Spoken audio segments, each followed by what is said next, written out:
Coming up next, Book TV presents Afterwards, an hour-long program where we invite guest hosts to interview authors. This week, author and judicial analyst Andrew Napolitano discusses his new book, Lies the Government Told You. In it, the former New Jersey judge argues that government officials have consistently violated the Constitution for years, with little protest from the public. He goes on to say that individual freedom is regularly violated by the state and that most Americans are too willing to look the other way.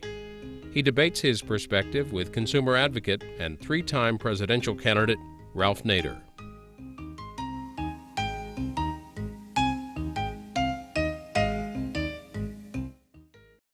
The book is Lies the Government Told You, Myth, Power, and Deception in American History by Andrew P. Napolitano. And Mr. Napolitano is here to have a discussion which I think the audience is likely never to forget. This is a very powerful book. In a world of self-censorship, Mr. Napolitano does not self-censor. He graduated from Princeton University in 1972, Notre Dame Law School in 1975. And what have you been doing briefly since then? Admiring your work, Ralph Nader. It's a pleasure to be here with you. Thank you. Absolutely. You and I met first when I was an undergraduate. You were a hero then, and you're a hero now. We're both graduates of the same wonderful educational institution. I practiced law for about 10 years in New Jersey, and then I was appointed to the bench by Governor Tom Kean. This is a trial court of general jurisdiction. So everything from jaywalking to serious crime, everything from a slip and fall in a supermarket to serious economic causes of action. It's a full-time judgeship. You're appointed by the governor, confirmed by the Senate for 7 years.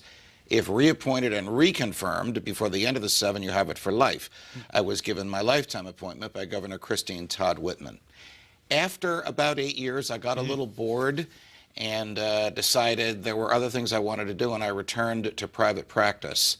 That was unusual because people usually don't leave life-tenured judgeships. After just a couple of weeks in private practice, I was approached by the then president of CNBC, who said, you know, we're about to cover this trial in California. It's a little crazy. The judge is a little off the wall. I thought maybe I'll put an ex-judge on the air to second-guess the trial judge in this case. Have you ever heard of him? His name is Lance Ito. So I covered for CNBC the O.J. Simpson trial for 4 or 5 days a week for 13 months, at the end of which we all know the outcome. At that time, MSNBC was formed. The president of CNBC, who had engaged me, founded Fox. That was Roger Ailes. And so Roger was kind enough to bring many of us who had worked for him at CNBC over to Fox, so I was there almost at the very beginning. I was practicing law while doing all this. I've been at Fox since 1998, full-time since 2001. And now you're starting a new program on libertarian programs, it's called in the New York Times. I am. On weekends. I am. It's called Freedom Watch. We tape it on Thursday mornings. It runs 4 times on weekends. And it is dedicated to the proposition that the individual has certain natural rights, which the government can't take away, absent a jury trial for violating somebody else's natural rights. It's dedicated to the belief that the free market is indispensable to human prosperity, to the belief that the people have the right to have a government that stays within the confines of the Constitution, and much of what the government does is outside those confines. I am a night watchman, and my job is to watch the government and report when it takes freedom and property. All right, now let's get into this book. This is your 5th book on the Constitution. It is. You've written. You're very serious on it being safeguarded and applied.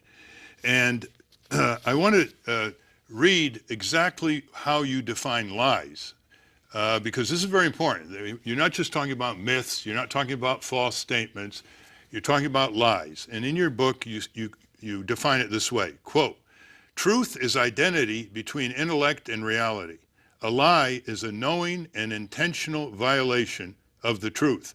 The difference between the two often depends on whether one is in the governing class or the governed class. Now, here's how you apply it, starting early in American history. And this is the kind of party line that really is taught to millions of school children. And you don't mince words. Here's what you say, quote, Would Americans have reelected Franklin Delano Roosevelt had they known that he caused the attack on Pearl Harbor? Would voters have chosen Lyndon Baines Johnson, the supposed peace candidate in 1964, had they known he was secretly planning to ramp up the Vietnam War?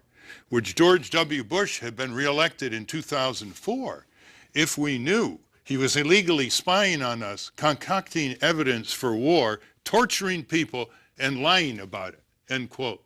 Now, this shows you're nonpartisan, because you've got Democrat, Republican. And what you do in the book is basically describe the lies and give your evidence, and then you have footnotes throughout the book. So this is not like an offhand assertion. And so I want to go through a number of these lies. And the first one is every vote counts, lie 4. Every vote counts. And you really go after Bush versus Gore and other things. Would you explain why you think the statement, every vote counts, which is ingrained in our political consciousness, is a lie? The Bush versus Gore case was a violation of federalism. It was the federal courts telling a state court system how to count its votes. It was an artificial endpoint. The Supreme Court said you can count the votes, but you got to stop in an hour and a half. The case came down at 10:30 at night. The deadline was midnight. It was a massive federal intrusion into an area reserved under the Constitution for the states. So it prevented every vote from counting. And it was a decision made by justices, some of whom are friends of mine, who had a political predilection in the direction that they want to go on both sides of it. They should have had nothing to do with it. The outcome should have been abided by the political machinery in Florida, whether that was the legislature or the Florida Supreme Court. But for the Supreme Court of the U.S. to jump in and on a party line vote say the end is now here, assaults the concept of representative democracy. What should they have done? Nothing. And decisions should have been made by the highest authorities in Florida, whether that was the legislature retroactively changing the law, as it was attempting to do by saying we're going to decide where the electoral votes go, or whether it was the Supreme Court of Florida saying to the legislature, you can't do that. Be patient. When they finish the recount, they'll tell us who won. But it was a Florida decision. The basis for the decision was equal protection. The basis for the decision was hanging chads count in some parts of Florida and they don't count in others. Equal protection has never been used by a federal court to regulate the manner in which votes have been counted. It was never intended to regulate that part of governmental behavior. So this is really a political decision. Absolutely. 5-4. Absolutely. Absolutely. And the public did not get, probably, because we don't really even know what happened in Florida. There were a couple of subsequent recounts. We don't even know if the public got the person they voted for. We know they got the person who received millions of fewer popular votes, but through our constitutional system succeeded in and the Supreme Court's intervention succeeded in getting a majority of electoral votes. In other words, what you're saying is Gore got 500,000 more votes than Bush, but the Electoral College threw it into Florida. And that's the history. yeah. I know you use other cases to make the point, and you criticize Chief Justice Roberts when he was up for the Senate for confirmation. He said judges are like umpires. They call balls and they call strikes. You know, that was a great soundbite, and it probably deflected some criticism of him for people who feared he would be an activist, whichever way you want to go and however you define activist. There's some activism that I think you and I agree is necessary when it's protecting the Constitution. And so it was a soundbite that sounded nice, but judges are not umpires. Judges are there because of their value set, their understanding of the law, the way they look at the Constitution. Look at this debate that went on the other day between Justice Souter and Justice Scalia. Is the Constitution a living document intended to be adapted to present-day needs, or should it be interpreted today the way we believe the framers who wrote it, wanted it to have been interpreted when they wrote it?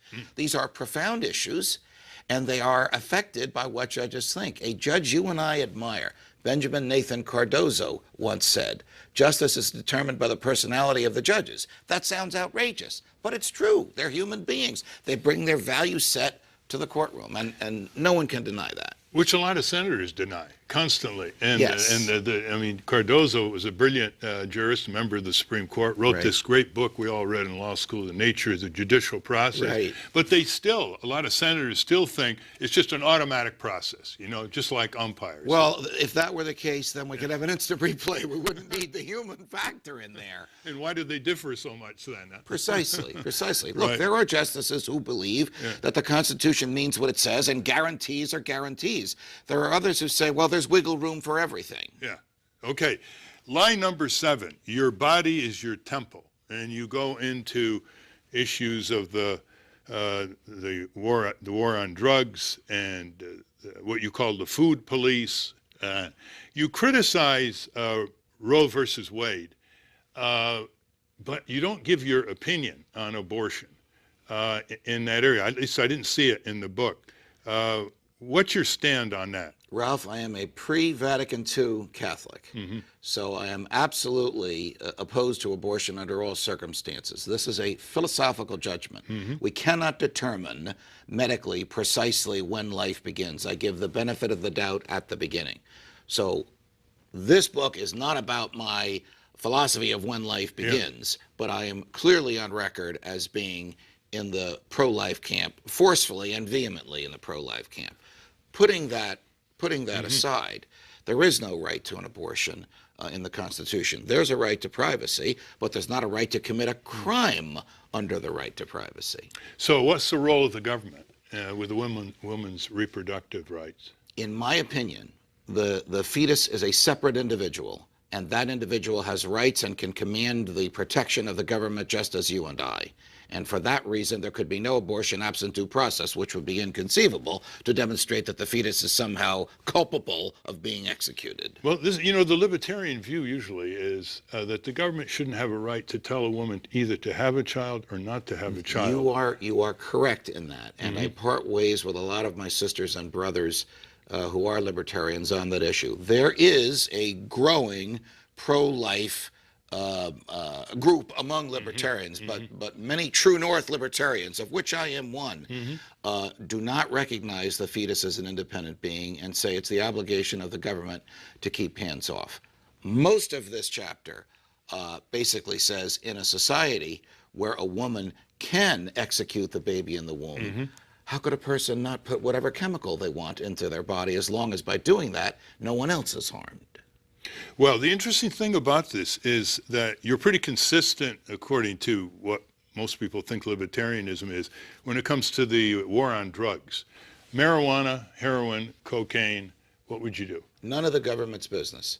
A person has the freedom of choice. They have the right to be wrong. They have the right to impair their body. They have the right to utilize whatever substance they want in the privacy of their home as long as it doesn't hurt anyone. If it hurts a child in the home because a parent is taking it, the government can intercede. If someone gets behind a piece of heavy machinery like a train or a plane or a car under the influence of drugs, it's the same thing as driving under the influence of alcohol. It's the government's job to protect innocence from persons in that situation. But if a person utilizes recreational drugs exclusively in their own home and no one is harmed thereby, it is their choice and it is none of the government's business. If I own my own body, I can decide what to put in that body. The government can't make that decision for me. What if the woman has a fetus in her? That could impair the fetus. And as you know, there are cases of women, published opinions, where women have taken recreational drugs and it has affected the fetus, or the state has argued it has affected the fetus, and the woman post-birth of the child has been prosecuted. I'm not in favor of police telling us what to do with our bodies. I'm not in favor of the mayor of New York saying there's too much salt on restaurant tables. This nanny state will lead to the loss of all freedom. But if the fetus is a separate human being, and I believe it is, then that human being is the most helpless in the world, totally dependent upon the mother in whose womb she or he resides, and can command the protection of the state. Let's take your phrase, food police. 7,000 Americans died because of contaminated food. A lot of it is contaminated seafood. Some of it is coming in from China, for example, contaminated. You really, when you go to a restaurant, you don't have the senses to detect a lot of this. Right. You can't taste, smell, or see botulism, for example.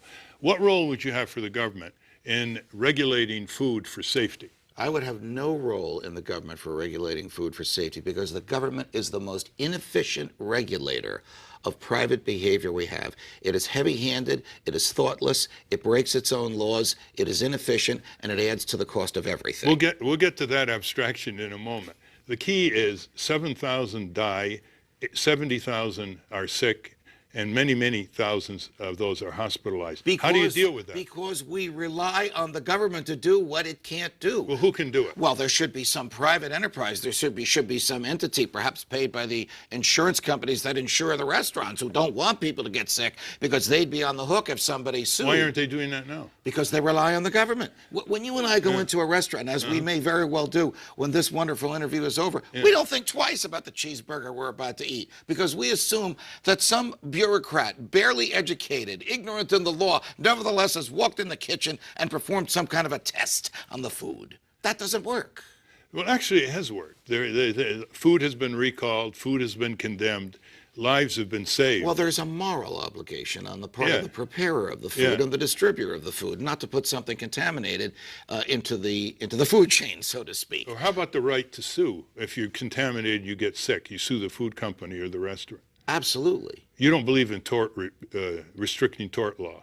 Absolutely. I am against the mantra of tort reformers because tort has resulted in an uplifting of human society. You remember a famous New Jersey Supreme Court case, Henningsen versus Bloomfield Motors. Every law student in the United States studies this. As a result of that case, the automobile manufacturers started making brakes more safely because Mrs. Henningsen was severely injured by a car sold by Bloomfield Motors at a time when there was no warranty of merchantability for the brakes. How did that happen? Because a courageous lawyer brought a lawsuit in a court system that had rejected all those, and this one they accepted. So that's contrary. Your position against so-called tort reform, which I call tort deform, you take away people's rights, is quite contrary to the dogma of a lot of Republicans. It is. It's against the dogma of conservative Republicans, but it's not against the dogma of those of us who believe the individual is greater than the state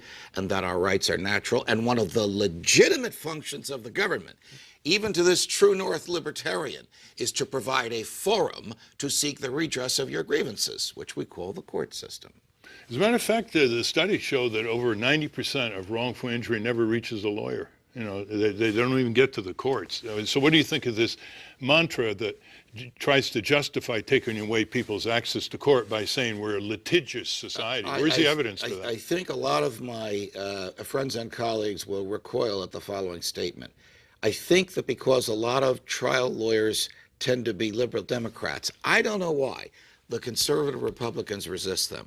Wait until one of them is injured and they need a trial lawyer to go after the big business or even the small shop owner that had a banana peel on his floor and caused that injury. The right to sue is one of the great protected natural rights going back to the Magna Carta, and the government should not interfere with that. You're getting no argument from me on that. Next lie, this is getting into more controversial depth here. The next lie I want to discuss with you is lie 12, which says, quote, everyone is innocent until proved guilty, end quote. You say that's a lie. Why? Because the government has enacted legislation which has so hampered defendants, it has so treated them as if they were guilty before proof.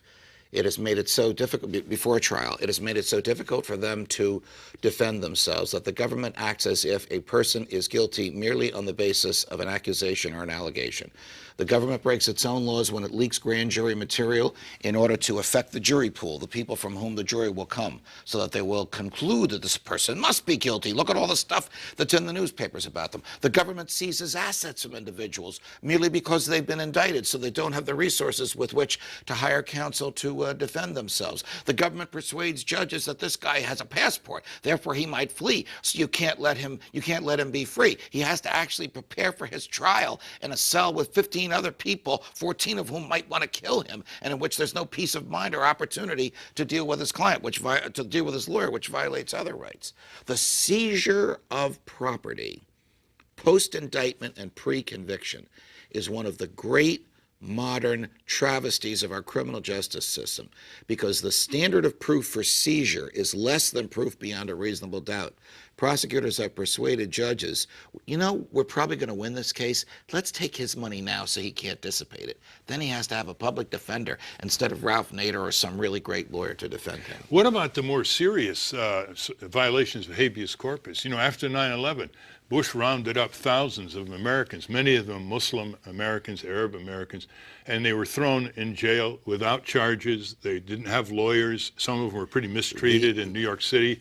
And they were all released eventually. Correct. What is that what you mean also about throwing people in jail without charges, violating habeas corpus? That is so obviously a violation of the natural law, the natural right to be brought before a neutral arbiter within moments of the government taking your freedom away from you. And the Constitution itself, as the Supreme Court in the Boumediene case pretty much said, wherever the government goes, the Constitution goes with it, and wherever the Constitution goes are the rights that the Constitution has to guarantee, and habeas corpus cannot be suspended by the president ever. It can only be suspended by the Congress in times of rebellion, which In re Milligan says, meaning rebellion of such magnitude that judges can't get into their courthouses. That has not happened in American history. So what President Bush did with the suspension of habeas corpus, with the whole concept of Guantanamo Bay, with the whole idea that he could avoid and evade federal laws, treaties, federal judges, and the Constitution, was blatantly unconstitutional and in some cases criminal. What's the sanction for President Bush and Vice Unfortunately, President there has Cheney? been no sanction except what history will say about them. What should be the sanction? They should have been indicted. They absolutely should have been indicted for torturing, for spying, for arresting without warrant. I'd like to say they should be indicted for lying, but believe it or not, unless you're under oath, lying is not a crime, at least not an indictable crime. It's a moral crime. So you think George W. Bush and Dick Cheney should, even though they've left office, they haven't escaped the criminal laws, they should be indicted and prosecuted? The evidence in this book and in others, our colleague, the great Vincent Bugliosi, has amassed an incredible amount of evidence. The purpose of this book was not to amass that evidence, but I do discuss it. Is overwhelming when you compare it to the level of evidence required for a normal indictment. That George W. Bush, as president, and Dick Cheney, as vice president, participated in criminal conspiracies to violate the federal law and the guaranteed civil liberties of hundreds, maybe thousands of human beings. Is Obama still supervising torture? As far as I know, yes. As far as I know, people are still undergoing rendition. We still have some of these black prisons, they call them. I don't know why that phrase is, but the intelligence community refers to it because they like to deny that it exists, like a black hole. And we still have people in Guantanamo Bay who are being kept without charge, without trial, and the president still claims the power to lock people up and throw away the key. Recently, this president claimed the power through his then Director of National Intelligence, Admiral Blair, who has since resigned, though I'm not sure he's left office yet, to kill Americans on foreign soil if the president thinks that they are engaged in acts of terrorism. That would be murder. In other words, the president, and contrary to our separation of powers, the president becomes the prosecutor, the judge, the jury, and the executor. In his own mind, yes. And what torments me, Ralph, is that there was no outrage when Admiral Blair said that. I don't know if President Bush did that, and I don't hold water for President Bush. But if he had said that, or if Admiral Hayden, President Bush's Director of National Security, had said that while President Bush was in office, our friends in the media would have gone over the top about it, and rightly so. Why did they not do so when President Obama's Director of National Security said that? Why do we believe that as we're sitting in a comfortable studio in Washington, D.C., somebody not far from here is pressing a button on a computer which dispatches a plastic drone to somewhere in Pakistan to kill an American? If the government believes an American committed a crime, arrest him, indict him, and follow due process. That's what the Constitution says. Well, lie number 15 is we don't torture, which we've been talking about. And at the beginning, you say, on June 26, 2003, President George W. Bush asserted, quote, the United States is committed to a worldwide elimination of torture, and we're leading this fight by example, end quote. You continue, no surprise here, President Bush lied. The United States of America is not committed to the worldwide elimination of torture. Rather, under Bush, it supported, facilitated, and directly engaged in torture. The United States has tortured people and will continue to torture so long as Americans overlook and excuse the crimes committed by our government and as long as Americans accept government deception on torture. Now, you say that torture violates U.S. law, like the War Crimes Act of 1996, which was passed under Clinton. It violates the U.S. Army Manual. It violates the U.S. Constitution. It violates the Geneva Convention. Where are the 1 million lawyers in this country, only a tiny number of which, including you, have spoken out? Aren't they supposed to be the sentinels for the rule of law, for probable cause, for due process? They are. How do you explain that? I don't understand the reticence of lawyers to stand up for the rights of the innocent unless it's, forgive me for saying this, racial, because the innocents all happen to be young males, or for the most part, in their 20s with dark skin. I hope that that's not the case, but it's the only rational conclusion that one can come to. Lawyers should be shouting from the rooftops. They should be filing lawsuit after lawsuit. They should be seeking indictment after indictment. If there's any line that could be drawn in the sand, it is that we don't torture. I believe it doesn't work. There's a lot of evidence in there that it doesn't work. Even if it does work, it is the most contrary thing to our values and our standards one could imagine. We simply don't do it. In this, I argue that George Bush made arguments that he didn't do it, but in fact did. And I quote a Deputy Assistant Secretary of Defense, Susan Crawford, who simply said, we tortured. We did, no matter what the president said. That's right. It's right on the evidence is overwhelming. Now Federal Judge Bybee, when he was Assistant Attorney General Bybee, wrote a horrific memorandum to the president telling him what he could get away with and what he couldn't. In the memorandum itself, he contradicts himself and admits that these techniques are a near occasion of death, which is one of the definitions of an act of torture. Would you prosecute him? And would you prosecute John Yoo, who was his collaborator in the memos, the notorious memos justifying these war crimes? Without question, I would. Unfortunately, the Justice Department, the present Justice Department, President Obama's Justice Department, has just issued some sort of a whitewash that these guys were just lawyers giving advice. There's a certain point beyond which a lawyer knows she or he cannot go when giving advice, especially when the entity to which you're giving advice has all the power and might of the President of the United States. They advised him to commit crimes. That advice is criminal. And you say in your book, Mr. President and Attorney General Holder, what are you waiting for? And you're referring to President Obama. I am, and I would ask him that if I had the opportunity. A lawyer who taught constitutional law at the University of Chicago, he knows these things. You know, Michael Greco was head of the American Bar Association around 2005, and he and other lawyers, some of them who were in the national security agencies before they became private lawyers, sent 3 white papers to Bush asserting that in one area after another he's violating the Constitution.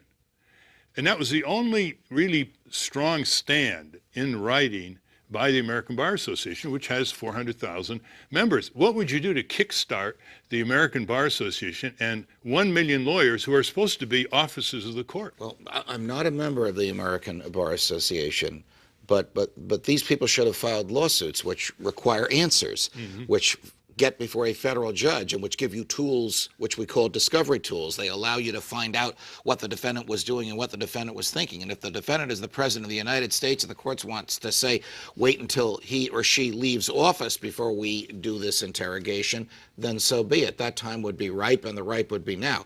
My hat is off to Mr. Greco and what those folks did, but they barely scratched the surface of what they should have done and of what the tools of the law has given them to use. In other words, really, the American people cannot rely, with a few exceptions, on 1 million American attorneys to uphold constitutional rights, civil liberties and civil rights, due process and probable cause, except in this narrow area, thanks to African American mobilization back in Martin Luther King time, where they do have legal staff, and they do bring suits. But in the area of foreign policy, in the area of the so-called war on terror, in all these areas you discuss in your book, they're AWOL. One of my prior books is called Dred Scott's Revenge, A Legal History of Race and Freedom in America. And every time I take the train past Baltimore, I think of the childhood stories of Justice Thurgood Marshall. Where is the Thurgood Marshall of today to challenge the government? He almost single-handedly overthrew Jim Crow because he walked into a courtroom with a white judge and a white jury and said, this is wrong and it's got to stop. And he prevailed. Yeah. That should happen today. There should be a Thurgood Marshall for civil liberties against war crimes out there today, and I want to meet that person. It's interesting. It's often said the great advances in American jurisprudence do not start with judges and juries. They start with the advocate, the lawyer, who brings the case. Yes, and you and I were both trained that way. Yeah. I taught law school for 11 years. The young people are still trained that way today. Well, we're going to take a break, and when we come back... Why do we have to stop? No, we're coming back. We're going to take a break, and we're coming back, and I'm going to discuss lie number 14, which is really dynamite, quoting Franklin Delano Roosevelt, quote, "Your boys are not going to be sent to foreign wars." We'll be back. Afterwards and several other C-SPAN programs are available for download as podcasts. More with Andrew Napolitano and Ralph Nader in a moment. We've got 3 C-SPAN books for you: Abraham Lincoln, The Supreme Court, and Who's Buried in Grant's Tomb, each with a unique contemporary perspective and perhaps something new to you about Lincoln, the nation's highest court, and the gravesites and lives of America's presidents. To order, go to cspan.org/books. Afterwards with Andrew Napolitano and Ralph Nader continues.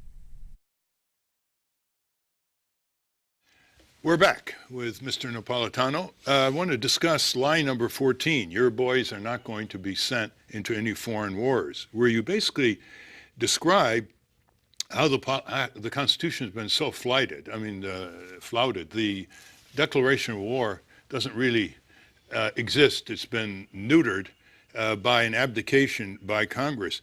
Bruce Fein has written a lot about this, and he thinks that Congress has turned itself into an ink blot, and it is abdicating its constitutional duties and responsibilities to the White House, which centralizes power in the White House. Could you explain lie number 14? I'm a great admirer of Bruce Fein's work, and he has pointed out in an academic and intellectual way the abdication of the Congress of its constitutional role of declaring war. The Congress did a couple things. In reaction to some of the things President Nixon did, it enacted the War Powers Act, which of course he vetoed, and then his veto was overridden. They thought they were enacting the War Powers Act in order to restrain the president. Like a lot of legislation, had the unintended consequence of unleashing the president. So under the federal law, the president of the United States could fight any war he wants for 180 days, mobilize all the human beings he wants and all the material he wants, and doesn't need the consent of anybody. That's a violation of the Constitution. A 180-day war is a war, no matter what you call it. The Constitution says only the president can declare war. After 9/11, President Bush did not ask for a declaration of war. He asked for something amorphous called the Authorization to Use Military Force, known by its initials, AUMF. And the Authorization to Use Military Force basically said to President Bush and his successors, go after anybody you want in the war on terror, use any means at your disposal. Well, that's an open-ended war. There's nobody to surrender. There's no target identified. Listen, I believe that FDR maneuvered the Japanese into attacking and killing innocent American sailors and soldiers on December 7th, 1941. But as a result of that, he got a declaration of war against 3 countries. And when those countries surrendered, he lost his war-making powers. President Bush never lost the powers given him by the Congress under the AUMF. President Obama inherited them, and as long as that monstrosity is on the books, every one of their successors will have this absolute power to wage any war they want, anywhere they want. That's not what the framers intended. That's not what the Constitution says. And you'll apply that to the Vietnam War and Korean War and the Spanish-American War. I will certainly do that. The Vietnam War was particularly egregious, as we know. And I was on the Princeton campus when you came to the campus to speak against the Vietnam War, and I was wearing a T-shirt that said "Bomb Hanoi," and I still came up and shook hands with you because my views were different at the time. But we now know that Lyndon Johnson and his staff, and perhaps some of the military folks around him, lied about, made up the Gulf of Tonkin incident in order to get not a declaration of war, but a similar Gulf of Tonkin resolution. Go ahead, Mr. President, destroy North Vietnam because they tried to bomb a ship, which we would later learn throughout history wasn't even there when it was supposedly bombed. And Korea, which is Same. considered a UN-approved police action. Was that enough? No, that was not enough because the Constitution means what it says, Ralph. And when presidents, even with popular support, even in times of emergency, think that they can twist and torture and maneuver their way around the Constitution, that begins a slippery slope, and it is a precedent for other presidents to do the same thing. The most powerful weapon that the president has after the power to prosecute somebody is the power to wage war. The courts will interfere with a prosecution. The courts will never interfere with a war. Why? War is the health of the state. War lets the state regulate human behavior. War lets people surrender their liberties because they think they'll be kept safe. War lets the government raise taxes. And when the war is over, do the taxes go down? Do the liberties come back? Rarely, if ever. Spanish-American War. Well, I don't discuss the Spanish-American War in here, but we do know from history that the Spanish-American War was concocted by President McKinley because wartime presidents are powerful presidents, and the state is treated with grandiosity during a time of war. Again, the ship that supposedly blew up in Havana Harbor. You know, there's a lot of evidence that that ship was blown up by our own people. The Lusitania at World War I. Woodrow Wilson would not let warnings go out to Americans. Don't go on that ship because it's going to go through waters where there are German U-boats. The British begged him not to let Americans get on that ship. He turned a deaf ear because he wanted us in the war. We fought that war for 14 months, and there were 100,000 dead Americans. You made a strong point of after every war, power is centralized, especially into the White House. Civil liberties are compromised. Fear is spread. In fact, you said the basis of government is fear by the people. So it isn't like we're idiosyncratic here in the United States. My reading of history is all societies and all governments lie to themselves. Yes. That's the way they have cohesion. That's the way they can mobilize and control people. That's the way they can live with their misdeeds, okay? So it's hard to find a single government in the world that hasn't got a rationalization for the violence it inflicts on other people. Well, think about it. The same generation, in some cases the same human beings who wrote Congress shall make no law abridging the freedom of speech, also wrote the Alien and Sedition Acts, which made it a felony to put the government into disrepute by the use of your words. How could the same people do that? There's a lust, we all have a lot of lusts, called libido dominandi, the lust to dominate. And this draws people to government. It draws to government people that have this lust. Which gets us right into your strong criticism of the Patriot Act and FISA, the so-called surveillance law, and what happened after 9/11. And lie 16 is the right of the people to be secure. Okay, so you want to elaborate that? You know, the Patriot Act is the greatest abomination in American history, in my view, talking about legislative history, after the Alien and Sedition Acts. It was passed by overwhelming majorities in the Congress with no debate. Members of the House had 15 minutes to read it. I don't know if you've read it. I've read it 3 times. It takes about 20 hours to read. It's 300 some pages. Yeah, and it basically amends so many other statutes. You have to have the other statutes in front of you. Yeah, of course. It's impossible to And read. I'm just add to be fair to you. It's the right of the people to be secure in their persons, houses, papers, and effects shall not be violated. That's lie 16. That's directly out of the Fourth Amendment. Why is there a Fourth Amendment? Because the King of England and the Parliament authorized British soldiers to write their own search warrants and enter our homes ostensibly looking for stamps, because you had to comply with the Stamp Act, which meant buy a stamp with the King's image on it and put it on every piece of paper in your house. Of course, while there, they would help themselves to wealth and alcohol and food and even the house itself. The Fourth Amendment was written to prevent that. And it says clearly, if the government wants to cross your threshold, it can only do so with a search warrant issued by a judge on probable cause. The Patriot Act allows federal agents to write their own search warrants and makes it a felony for the recipient of the search warrant to tell anyone, a spouse in the home, a priest in the confessional, a lawyer in the lawyer's office, a librarian, we can tell that story, even a federal judge in a courtroom. You can't answer truthfully under oath if you've received one of these self-written search warrants without on its face violating the Patriot Act. So this violates the Fourth Amendment, violates the First Amendment, was passed with no debate, overwhelmingly approved and signed with glee by a president who took an oath to uphold the Constitution. In reality, he assaulted it. Post 9/11 panic in the Congress. Correct. And President Obama has done the same thing, and again without fanfare and without notice from our friends in the media. Most Americans don't even know that in 2009, after he had been in office for 6 months, he signed an extension of the Patriot Act with no debate, with no warnings. There are libertarians who vote against it. There are civil liberties people who vote against it. There are conservatives and liberals who vote against it, but people are afraid to oppose it because they accept this myth. If you give the government the power, it will keep us safe. It doesn't keep us safe, and it doesn't keep us free when we give the government our liberties. How would you react to this statement? We're 2 or 3 major terrorist strikes away from a police state.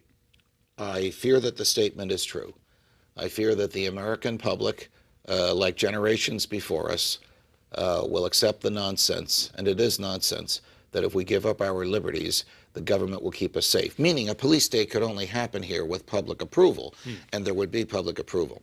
President Bush argued, President Obama argued, articulately, their first job is to keep us safe. They are wrong.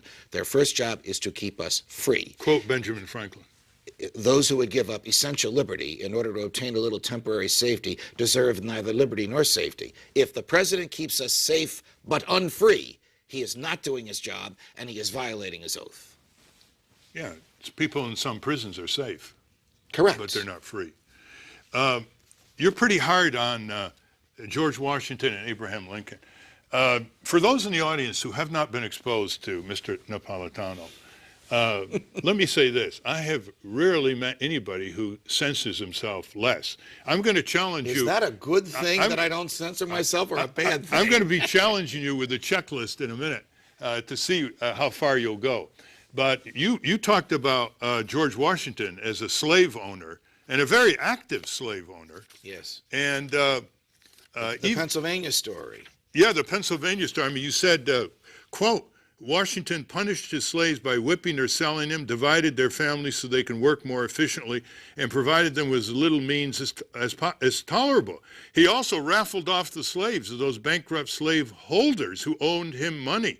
Washington's most gruesome act as a slave owner came in 1784, 5 years before he became president. What was that? He had the teeth of some of his slaves removed and implanted in his own mouth. He had the toes of some of his slaves cut off. There was no anesthesia at the time, so that they couldn't escape, so that they couldn't run away. And then when the capital of the country was in Philadelphia, and the state of Pennsylvania had said all slaves in the state shall be forthwith set free after 6 months, he and Martha rotated the slaves through from Mount Vernon in Virginia up to Pennsylvania so that they were rotated out before the end of 6 months, so he never had to set them free. This is the President of the United States and his wife engaged in a conspiracy and actively frustrating and violating the Pennsylvania law. Of course, they weren't prosecuted because half the country accepted slavery at the time. It was legal. Slavery was legal. Not in Pennsylvania. And not under natural law, as you point out. You're also very critical of Lincoln, his hypocrisy. You know, the usual historians say, look, these were other times. You have to forgive them this. They at least helped create a constitution with a Bill of Rights. You're more merciless on Lincoln, who you called the tyrant. Could you describe his back and forth with the border states and his position on slavery and what the real cause, you believe, of the Civil War was? Question. Did the Emancipation Proclamation free the slaves? Answer. It established and permitted slavery in the border states. You really have to read the document before you can understand that. Question. Was Abraham Lincoln interested in freeing the slaves? No. Abraham Lincoln said, I don't care if we have slaves or not. I just have to keep these southern states in the government because my job is to keep the country together because we don't have an income tax. And if we don't collect duties from the ports, and most of them are in the southern states, we can't have a federal government if that money is not coming in. Look, Lincoln arrested 3,000 journalists and publishers and editors in the North. These are not guys with guns shooting at federal soldiers. These are people arrested because of their words, because of what they said about the war. And he had them tried before military tribunals, every one of which was invalidated after Lincoln's death by a Supreme Court that he had just appointed that said the Constitution exists in good times and in bad. When the legislature of Maryland was about to enact legislation he didn't like, he sent troops to arrest every single legislator. He argued against the right to secession, but he caused West Virginia to secede from Virginia so we could have 2 more senators in the Senate and more representatives in the House of Representatives. He was the most tyrannical, most disingenuous, least faithful to the Constitution president we've had in American history. His troops burnt courthouses, raped women, robbed banks, killed civilians on a large scale for the first time in the history of the world, all in the name of a defensive war. And you say it was the prime cause, was not slavery? In my view, the prime cause was Lincoln's fear that the government would collapse if it didn't have economic activity from the South, particularly duties and excise taxes collected at every port from Wilmington to Houston. There were only 3 other ports in the country: Boston, Philadelphia, and New York. All the others were in the South. They lost 75%, or were due to lose 75% of the income from those ports. And you mentioned states' rights in your book, too. States' rights is a difficult argument to make because on the Civil War. On the Civil War, of course, because 8 of the states believed that they had the power to suspend the free will of individuals on the basis of their color. An abominable, condemnable, horrific state of affairs about which I wrote in Dred Scott's Revenge, but not something Lincoln was interested in eradicating. If he was, why would he have said to the border states and to New Orleans, you can keep slavery, which is what he said in the so-called Emancipation Proclamation? Well, of course, a lot of Lincoln's apologists is, he was in the Civil War. His top priority was preserving the Union, and he would do anything to preserve the Union. Even kill innocents. I mean, if the Constitution prohibits anything, it prohibits executing people without due process. You think we would have lost the Union if he performed with due process and more humane? I think slavery would have died a natural death, as it did in Great Britain and Portugal and Brazil and France and Puerto Rico, and we would have stayed as a confederation of some sort. Okay, now I'm going to give you, it's not a Letterman top 10. All right. But it may be a top 20. I'm sure it's more thoughtful than the Letterman. So we want really fast answers. Should corporations be able to patent life forms, genetic engineering? No. Okay. There's a 5-4 decision in the Supreme Court that said that was okay. Is the World Trade Organization and NAFTA a impermissible or unconstitutional violation of our sovereignty? No. You don't think that delegating to tribunals in Geneva, major decision. Okay, the delegation aspect is, I agree with you. Okay. But the ability to trade with foreign countries because the product is cheaper is my natural right to buy a cheaper good. Right, but on the international governance parts where they bypass our courts and they bypass our legislation. Absolutely unconstitutional. And yet there seems to be no ability to challenge it in the courts. What is your view on standing to sue? You think the federal taxpayers should have full standing to sue? Yes, I think standing is judge-made law because they wanted to stop the cascade of litigation. The concept of standing, the right of an individual to force a judge or jury to hear a case, has been so limited by judges because they don't want to have to work too hard. They've made it next to impossible to challenge what the federal government has done unless your ox is being gored, unless they're coming after you in some unique, discreet way. Do you remember Goldwater versus Carter? Barry Goldwater trying to prevent the enforcement of a treaty signed by Jimmy Carter, which gave the Panama Canal back to Panama. If a senator doesn't have standing, Who does? Basically, they've shut the people out of the court. So no matter what corruption or waste in federal budgets, no matter the degree they violate the law, it's only the Attorney General that really has standing. And who's the Attorney General? Somebody appointed by the President. Right. Military budget, big, wasteful, should be cut back. Utterly wasteful. Do we need 900 permanent military installations around the world in order to keep us safe? Absolutely not. You think America's an empire? Yes, I do. I think America has been an empire since the days of Teddy Roosevelt, a consciously driven empire by virtually every president since him. Let's take the violation of international law. You think the U.S. chronically violates international law? I believe that I've documented much of it in the book. You think Israel violates international law? Yes, I do. And the takeover of the ship, was that a violation of international law? It was an act of piracy. It was a violation of international law that will probably never be redressed in any court. And do you agree with Franklin Delano Roosevelt, who said in 1938 to Congress, whenever government is taken over by private economic power, that's fascism? And you know Mussolini's thesis on this. Of course, I do know Mussolini's thesis. Fascism, in my view, is private ownership and government control, sort of the flip side of what FDR argued about.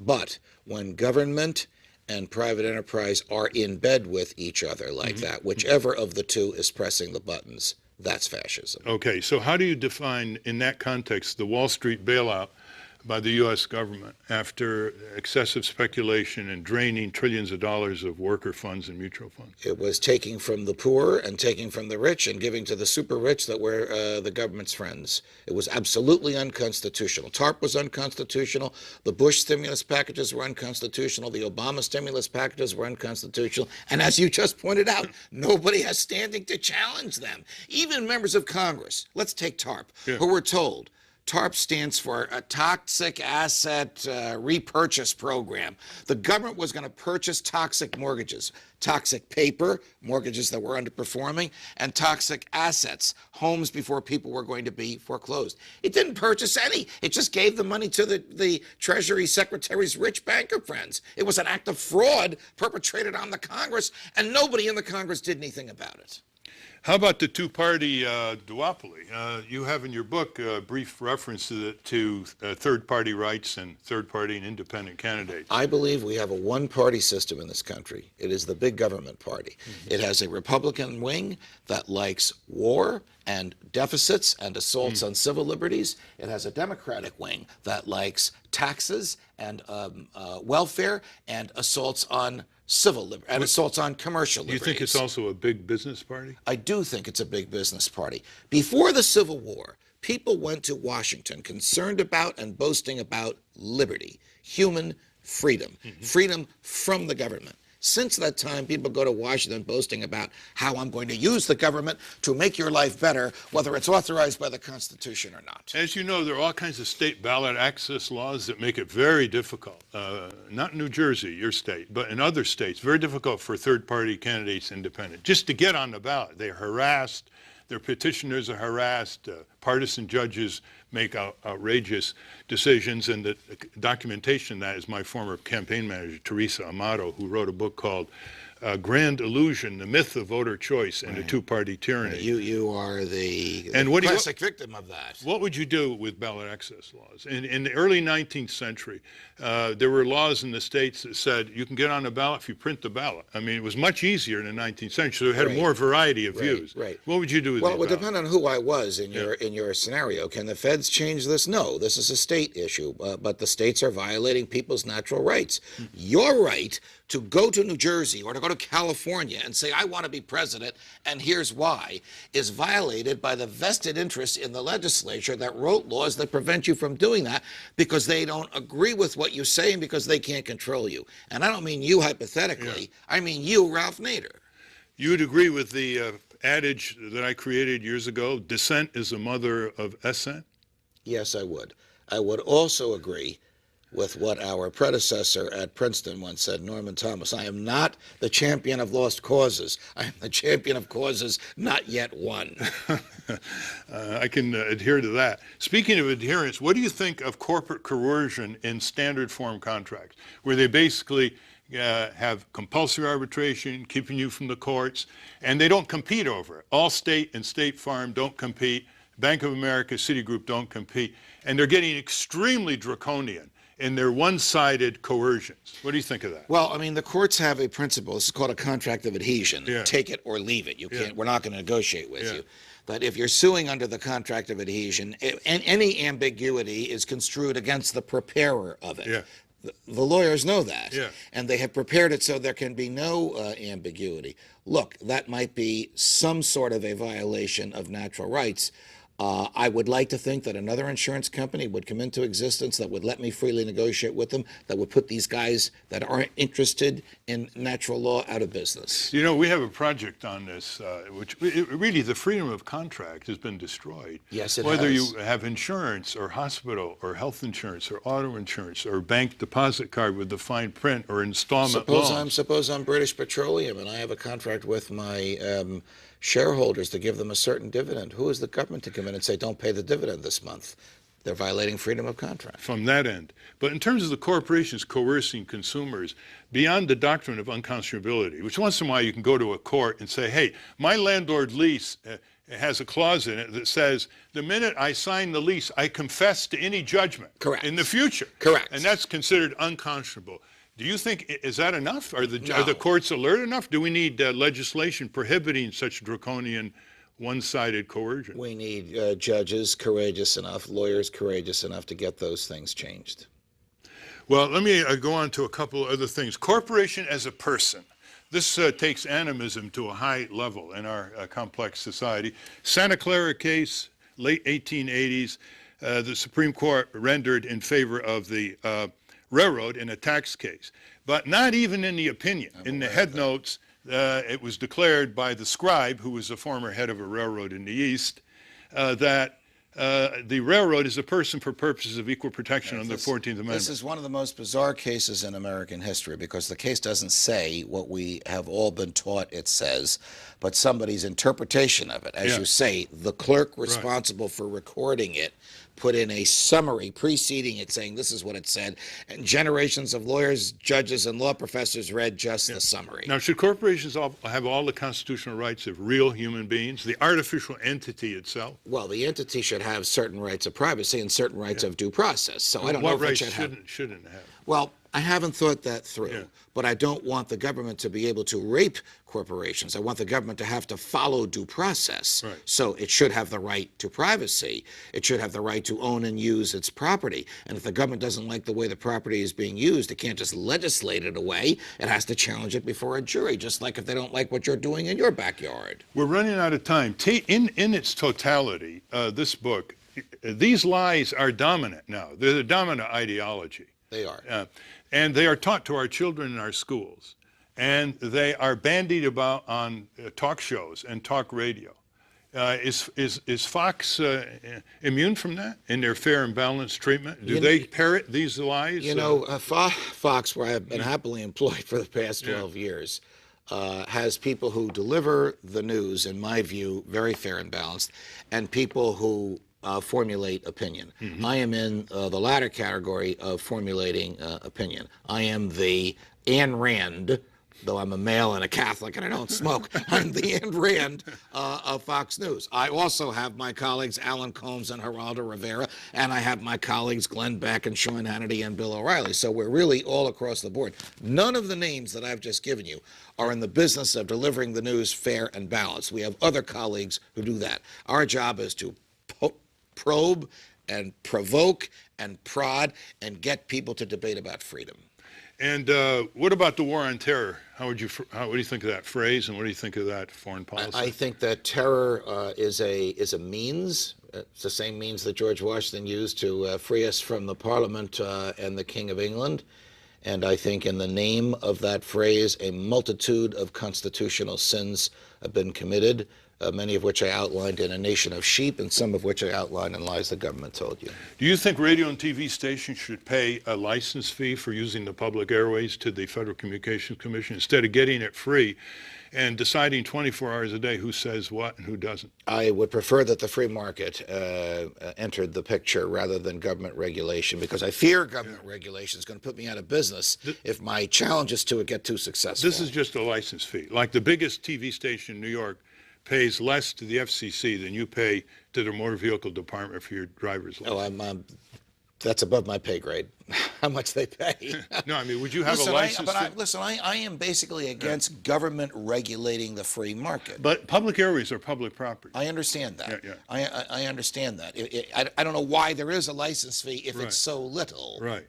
Is it to assure Zero. It's zero. Is it to assure the financial the financial wherewithal of the person getting that part of the broadband so that they won't go out of business, or is it to enrich the bureaucrats so they have more cash to spend, or is it to keep the little guys out? I don't know. It's free. Yeah. So to be continued. I want to thank you very much, Mr. Napolitano, and I look forward to your new program. And I think that if you raise these issues on your new program, you're going to have a very big audience. Thank you very much. Pleasure, Ralph Nader.